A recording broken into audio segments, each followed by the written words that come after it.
Hello all. ఇవాళ నేను మీకు ఒక hair oil home made prepare చేసి చూపిస్తున్నాను. ఇది నేను వీక్లీ ట్వైస్ పెట్టుకుంటాను. ఈ ఈ ఆయిల్ చాలా స్మూత్గా హెయిర్ని ఇవ్వడం కాకుండా హెయిర్కి కూడా మంచి టెక్స్చర్ ఇస్తుంది అనమాట. సో ఇక్కడ మనకు కావాల్సినవి ఏంటంటే మందారం పువ్వులు డ్రై చేసి పెట్టుకోవాలి, మందారం ఆకులు కొన్ని, కరివేపాకు ఒకటి, ఒక అలోవెరా, మెంతులు, సో కొంచెం క్యాస్టర్డ్ ఆయిల్, ఆముదం, ఓకే. ఇక్కడ కొబ్బరి నూనె మీకు లోకల్గా దొరికే కొబ్బరి నూనె అయినా తీసుకోండి. సో ఇలా ఒక ప్యాన్ తీసుకొని ఫస్ట్ కొబ్బరి నూనె క్వాంటిటీ ఎక్కువ ఉండాలన్నమాట. సో ఇక్కడ నేను నాకు ఎంత కావాలో అనేసి అంతా యాడ్ చేసుకుంటున్నాను.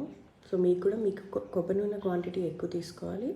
ఒక 2 స్పూన్స్ లేదా 3 స్పూన్స్ ఆఫ్ క్యాస్టర్డ్ ఆయిల్ యూజ్ చేయాలి, లేదా ఆముదం అంటారు, ఓకే.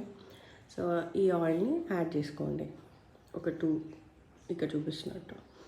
సో అవి యాడ్ చేసుకున్న తర్వాత మిగతా అన్నీ మీకు ఇందాక చూపించాను కదా, డ్రై హైబిస్కస్ ఫ్లవర్, ఇంకా లీవ్స్, ఇంకా కరివేపాకు, ఇంకా మెంతులు, అలోవెరా, ఇవన్నీ ఇందులోకి యాడ్ చేసుకొని ఇప్పుడు స్టవ్ని సిమ్లో పెట్టుకొని మనం ఇవన్నీ ఒకసారి మిక్స్ చేసుకోవాలి. మిక్స్ చేసుకున్నాక ఒక చిన్న బాయిల్ రాగానే ఇది ఆఫ్ చేసేసుకొని కూల్ చేసుకున్నాక ఒక బాటిల్లో స్టోర్ చేసుకోవాలి. సో ఇలా స్టోర్ చేసుకున్న ఆయిల్ మనకి 1 మంత్ దాకా యూజ్ చేసుకోవచ్చు.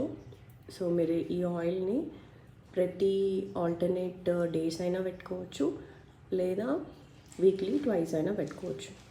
సో మీరు ఈ ఆయిల్ని యూజ్ చేశాక రిజల్ట్స్ ఎలా ఉన్నాయో చెప్పండి. నేను ఈ ఆయిల్ని రెగ్యులర్గా యూజ్ చేస్తున్నాను. నా హెయిర్ చాలా అంటే చాలా బాగుంది, చాలా స్మూత్గా కూడా ఉంటుంది, టెక్స్చర్డ్గా ఉంటుంది. సో మీరు ట్రై చేసి ఎలా ఉందో చెప్పండి, ఓకే.